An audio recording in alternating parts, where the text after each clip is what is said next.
अब देखो गुडविल में सेकंड मेथड कौन सा था, कैपिटलाइजेशन मेथड, ठीक है।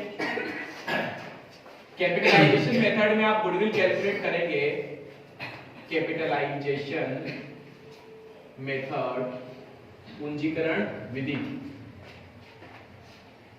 पूंजीकरण विधि, इसमें दो तरीके से गुडविल कैलकुलेट की जाएगी, ठीक है। इसमें भी दो मेथड होंगे। फर्स्ट क्या होगा, एवरेज प्रॉफिट का कैपिटलाइजेशन, यानी कैपिटलाइजेशन ऑफ एवरेज प्रॉफिट, ठीक है, औसत लाभों का पूंजीकरण, औसत लाभों का पूंजीकरण। और यहां पर होगा कैपिटलाइजेशन ऑफ सुपर प्रॉफिट, ठीक है, अधिलाभों का पूंजीकरण, अधिलाभों का पूंजीकरण। अब देखो पूंजीकरण का मतलब क्या होता है, किसी भी वैल्यू को हम परसेंटेज में कन्वर्ट करते हैं। जैसे मैं आपको बोलता हूं कि 10,000 का आपने एक साल प्रॉफिट कमाया, कितने का, 10,000 का। ये जो 10,000 प्रॉफिट था ये कितना परसेंट है, ये 20% है। कितना परसेंट है, 20%। अब क्वेश्चन कह रहा है इस 10,000 का कैपिटलाइजेशन करो, पूंजीकरण करो। तो देखो कैसे करेंगे, ये जो 10,000 है कितना है, 20%, तो कैपिटलाइजेशन का मतलब इसको 100 के बराबर करना है। तो देखो कैसे करेंगे इस चीज का कैपिटलाइजेशन, 10,000 ये 20 के इक्वल है, डिवाइड में 20 इंटू 100, समझ गए। तो कितना आ जाएगा देखो, 5 लाख, 5 लाख, 5 लाख का 20% कितना होता है, 5 लाख में 50,000, ठीक है, एक जीरो ज्यादा लग गया। 50,000 का 20% कितना होगा, 10,000, समझ गए। तो किसी भी चीज का कैपिटलाइजेशन करना है तो देखो फॉर्मूला क्या है, क्या मैं इनका फॉर्मूला लिख सकता हूं, यहां पर फॉर्मूला क्या आ जाएगा कैपिटलाइजेशन करने का, capitalisation is equals to profit, कौन सा प्रॉफिट है यहाँ पर, एवरेज, तो एवरेज प्रॉफिट अपॉन रेट, जो आपको दर दे रखी होती है 20%, 30% जो भी है, मल्टीप्लाई 100। और यहाँ पर बताओ कैपिटलाइजेशन क्या होगा, यहाँ कैपिटलाइजेशन होगा सुपर प्रॉफिट है तो सुपर प्रॉफिट ले लो, सुपर प्रॉफिट अपॉन में रेट मल्टीप्लाई 100। ये तो कैपिटलाइजेशन आया। अब हमें निकालनी क्या एक्चुअल में, हमें निकालनी गुडविल। दोनों ही फॉर्मूलाज के अंदर गुडविल का फॉर्मूला होगा, गुडविल बराबर कैपिटलाइजेशन ऑफ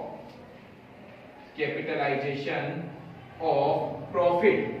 मैंने यहाँ प्रॉफिट वर्ड यूज किया, क्यों, अगर एवरेज प्रॉफिट हो तो एवरेज प्रॉफिट का कैपिटलाइजेशन कर दो, सुपर प्रॉफिट है तो सुपर प्रॉफिट का कर दो, उसमें से माइनस करना आपको क्या, एक्चुअल कैपिटल एम्प्लॉयड, वास्तविक विनियोजित पूंजी, बिजनेस में लगा हुआ पैसा। ये हमारे गुडविल का क्या होगा, फॉर्मूला। तो ख्याति बराबर क्या आ जाएगा, लाभों का पूंजीकरण, लाभों का पूंजीकरण, इसमें से माइनस करना है क्या, वास्तविक विनियोजित पूंजी, विनियोजित पूंजी, ठीक है। तो देखो हमें इसके लिए ये तो क्वेश्चन में दिया हुआ ही होगा आपको हमेशा कि एक्चुअल में बिजनेस में कैपिटल कितनी लगाई आपने, ठीक है। हमें क्या करना पड़ेगा, प्रॉफिट्स का कैपिटलाइजेशन करना पड़ेगा। कैपिटलाइजेशन ऐसे होगा, सिंपल है, फटाफट इसको करो, फिर इसके ऊपर क्वेश्चंस करते हैं।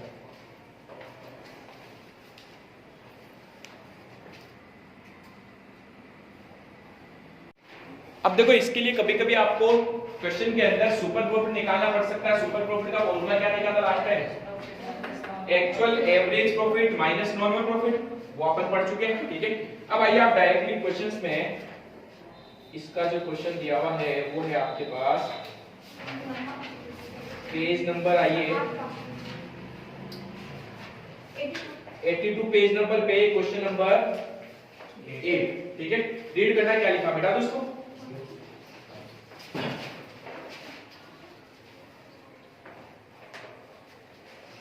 Question number 8। तो इसकी इंफॉर्मेशन देखना, एक फर्म है जिसकी कैपिटल दे रखी 2 लाख, क्वेश्चन नंबर 7 है कि 8 है, 8 है ना। एक फर्म है जिसकी कैपिटल 1,80,000, तो कैपिटल दे रखी है अपने को कितनी, 1,80,000। ये कौन सी कैपिटल है पता है, ये है एक्चुअल कैपिटल, वास्तव में कितना पैसा लगा हुआ बिजनेस के अंदर, ठीक है। उसके बाद हमें नीचे एवरेज प्रॉफिट दे रखे हैं, एवरेज प्रॉफिट, औसत लाभ, औसत लाभ कितना है औसत लाभ है 24,000।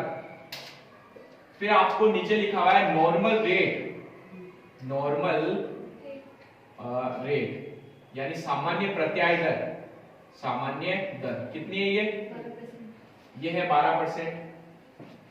ठीक है। अब कह रहा है कि मानते हो पूंजीकरण विधि से ख्याति का मूल्य ज्ञात कीजिए। कौन से मेथड से? कैपिटलाइजेशन। तो बताओ पहली चीज तो क्या इसने कहीं पर भी बोला है क्या सुपर प्रॉफिट निकालना है? नहीं बोला। तो हम कौन सा प्रॉफिट मान लेंगे? Average profit. तो हमें क्या करना है इस क्वेश्चन में? हमें कैपिटलाइजेशन करना है किसका? एवरेज प्रॉफिट का। अच्छा, गुडविल बराबर क्या होगी? पहले तो फॉर्मूला लगाओ। गुडविल होगी कैपिटलाइजेशन ऑफ एवरेज प्रॉफिट और उसमें से माइनस कर देंगे एक्चुअल कैपिटल, वास्तविक पूंजी। ठीक है। क्या कैपिटलाइजेशन कर सकते हैं अपन एवरेज प्रॉफिट का? यस। क्या फॉर्मूला बताया था? Profit upon rate multiply 100। Profit दिया हुआ है कितना? 24,000 डिवाइड बाय 12 into 100। ये तो आगे क्या पूंजीकरण, इसमें से माइनस कर दो एक्चुअल कैपिटल कितनी? 1,80,000। तो देखो इसका जब कैपिटलाइजेशन करोगे कितना आएगा? 2 लाख है ना। 2 लाख माइनस 1,80,000। तो बताओ आपकी गुडविल कितनी आ गई? 20,000। तो सिंपल। ठीक है, फटाफट उतारिए।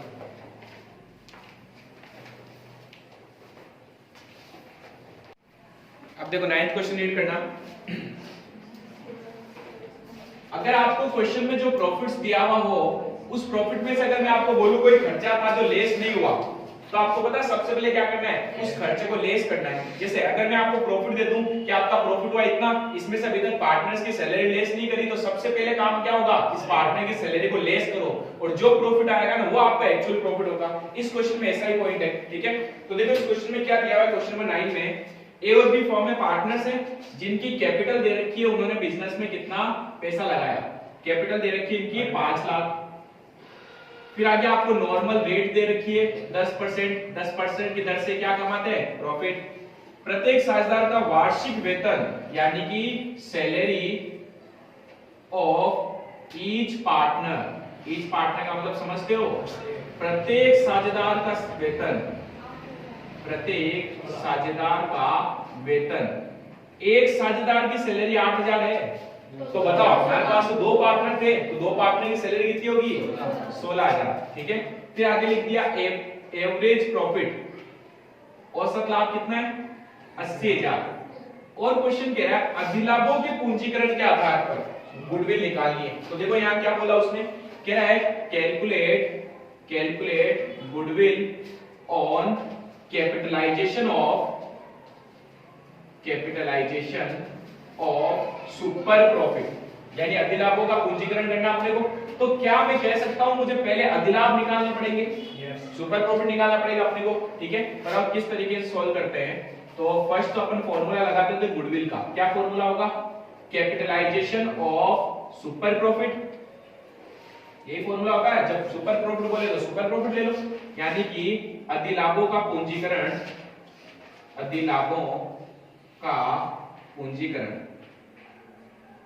इसमें से माइनस करना है क्या? एक्चुअल कैपिटल, वास्तविक पूंजी, वास्तविक पूंजी। क्या लिखा औसत लाभ? तो औसत लाभ तो दिया हुआ, इससे सुपर प्रॉफिट हमें निकालना है। समझ गए? तो अब इसके लिए हमें क्या चाहिए? पहली चीज तो सुपर प्रॉफिट चाहिए। सुपर प्रॉफिट कैसे निकालेंगे उसको कैलकुलेट करते हैं। मैं यहां बना रहा हूं एक working note number first, calculation of super profit. बताओ सुपर प्रॉफिट का क्या फॉर्मूला था? एक्चुअल एवरेज प्रॉफिट, उसमें से माइनस करना है क्या? Normal profit. यही होता है। ठीक है। क्या मुझे क्वेश्चन में एक्चुअल एवरेज प्रॉफिट दिया हुआ है, एवरेज प्रॉफिट दिया हुआ है, उसमें से अगर मैं सैलरी लेस कर दूं तो एक्चुअल एवरेज प्रॉफिट आ जाएगा। ठीक है। तो पहली चीज तो इसको ऐसे करते हैं अपन, सुपर प्रॉफिट बराबर एवरेज प्रॉफिट। बताओ कितना एवरेज प्रॉफिट? 80,000। इसमें से अगर मैं माइनस कर दूं क्या? सैलरी पार्टनर्स की, तो पता क्या जाएगा? आ जाएगा एक्चुअल एवरेज प्रॉफिट। ठीक है। सैलरी एक पार्टनर की 8,000 थी, जबकि हमारे पार्टनर्स 2 है, तो 2 पार्टनर की सैलरी कितनी होगी?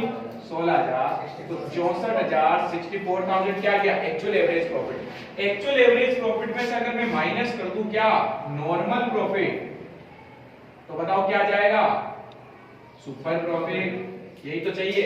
अब नॉर्मल प्रॉफिट कैसे निकालते हैं फॉर्मूला था इसका बिजनेस में लगा हुआ पैसा कितना पैसा लगा हुआ है 5 लाख इसके ऊपर आप नॉर्मली क्या मान के चलते हो 10% प्रॉफिट कमाओगे तो इसका 10% क्या हो जाएगा नॉर्मल प्रॉफिट। तो बताओ 5 लाख का 10% 5 लाख का 10% कितना आया 50,000 ये आ गया हमारा नॉर्मल प्रॉफिट। तो आपने सुपर प्रॉफिट कितना कमाया 64 में से 50 14,000 तो देखो ये क्या है सिंपल सी चीज है। सुपर प्रॉफिट का मतलब क्या है आपने सोचा कि 5 लाख पर 10% में प्रॉफिट कमाऊंगा 50,000 एक्चुअल में कितना कमाया 64,000 तो आपने ज्यादा प्रॉफिट कमाया यही तो सुपर प्रॉफिट है। अब इसके बेस पे क्या निकाल लो कैपिटलाइजेशन कर दो इसका। तो 14,000 का अगर मैं कैपिटलाइजेशन करूं डिवाइड बाय रेट क्या 10% तो 10 into 100 ये कैपिटलाइजेशन हो गया। इसमें से माइनस कर दो अगर मैं एक्चुअल कैपिटल कितना आएगा ये तो 1,40,000 यार ऐसा कैसे होगा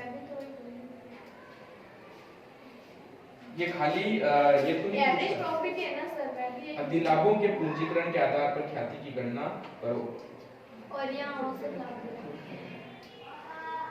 ऐसे करके तो सही आया 50,000 माइनस क्यों किया 64,000 डायरेक्ट नहीं होएगा क्या 64 तो एक्चुअल एवरेज प्रॉफिट आ रहा तो है इससे ही करवाना है इससे ही करना तो है। इस क्वेश्चन में इसने मिसप्रिंट किया थोड़ा तो इसने सुपर प्रॉफिट नहीं बोला है हमें एक्चुअल एवरेज प्रॉफिट का ही करना है। तो देखो यहाँ सुपर प्रॉफिट नहीं होगा आपको एक्चुअल एवरेज प्रॉफिट का ही करना पड़ेगा ठीक है। सुपर प्रॉफिट काट देना इसमें एक्चुअल एवरेज प्रॉफिट का ही करना है एवरेज प्रॉफिट। तो देखो एक्चुअल एवरेज प्रॉफिट कितना आया 64,000 तो 64,000 का अगर मैं करूं 64 डिवाइड बाय 10 मल्टीप्लाई 100 तो 6,40,000 क्या जाएगा एक्चुअल प्रॉफिट। यहाँ सुपर प्रॉफिट को हटा देना एक्चुअल प्रॉफिट कर देना अधिलाभों की जगह औसत लाभ ठीक है माइनस 5 लाख तो बराबर क्या जाएगा 1,40,000 ठीक है। हाँ करो फटाफट। अब देखो नेक्स्ट मेथड है हमारा परचेज कंसीडरेशन मेथड। इस मेथड में आप गुडविल कैसे कैलकुलेट करोगे दो मेथड हो गए तीसरा मेथड है ये। इसमें गुडविल देखो सिंपल सा फॉर्मूला है गुडविल बराबर परचेज कंसीडरेशन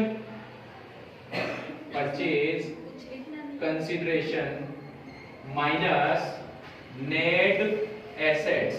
अब ये होता है कि आप ये समझना जब आप किसी बिजनेस को खरीदने जाते हो तो सपोज करो उसके पास में 10 लाख की एसेट्स पड़ी है क्या वो 10 लाख में अपना बिजनेस बेच देता है क्या वो कुछ एक्स्ट्रा में बेचता है। क्यों बेचता है एक्स्ट्रा में वो क्या 10 की तो मेरी एसेट्स है मैंने आज तक मार्केट में अपना नाम कमाया तो अब मैं आपसे गुडविल के भी पैसे चार्ज करूंगा समझ गए। तो हो सकता है 10 लाख के आपसे 11 लाख ले रहे तो बताओ जैसे मैं आपको एग्जांपल देता हूं ये वाला अगर एक बिजनेस की सारी एसेट्स ठीक है लाइबिलिटीज वगैरह घटाने के बाद में 10 लाख की है और इसने अपना बिजनेस आपको बेचा 11 लाख रुपए में तो उसने 1 लाख रुपए एक्स्ट्रा किस चीज के लिए गुडविल के लिए। पता जितने में बेचता है ना वो अपना बिजनेस इसको हम बोलते हैं पीसी परचेज कंसीडरेशन क्रय प्रतिफल ठीक है। तो क्रय प्रतिफल का मतलब है कितने में उसने बिजनेस बेचा और एसेट्स जो आती है ये एसेट्स हमने कैसे निकाली इन एसेट्स को बोलते हैं अपन नेट एसेट्स। नेट एसेट्स कैसे निकलती मालूम है उसके बिजनेस की सारी एसेट्स की टोटल करो माइनस उसमें से एक्सटर्नल लायबिलिटीज जो बाहरी दायित्व होते हैं जिनका भुगतान करना होता है फर्म को वो माइनस कर दो समझ गए। तो क्या आ जाती है नेट एसेट्स। जैसे तो पीसी तो आपको क्वेश्चन में दिया होगा हमेशा ये ध्यान रखना ये गिवन ही होगा कुछ करने की जरूरत नहीं है। आपको निकालना क्या होगा नेट एसेट्स। नेट एसेट्स कैसे निकालेंगे टोटल एसेट्स उसमें से माइनस कर देंगे एक्सटर्नल लायबिलिटी कुल संपत्तियों में से माइनस करना है क्या बाहरी दायित्व। देखो बाहरी दायित्व का मतलब समझते हो जिनको भुगतान करना है व्यवसाय को।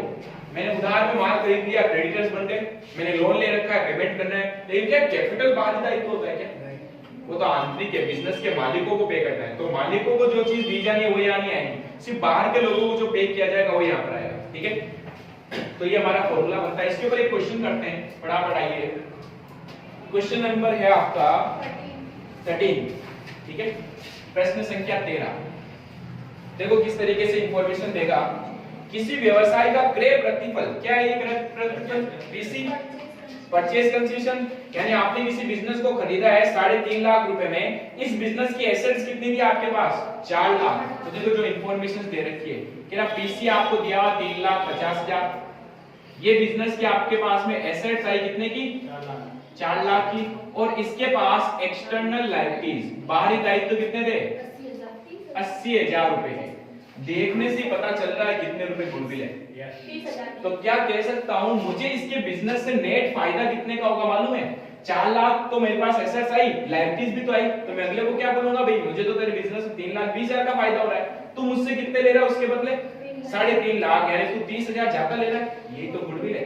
तो गुडविल बराबर फॉर्मूला लगाओ, पीसी कितना है? 3,50,000 माइनस एसेट्स, नेट एसेट्स कैसे निकालेंगे? एसेट्स माइनस लायबिलिटीज, लायबिलिटीज कितने की है? 80,000। तो 3,50,000 माइनस कर दो 3,20,000, तो जो एक्स्ट्रा पे कर रहे हैं यही होती है हमारी गुडविल। समझ गए? फटाफट करो।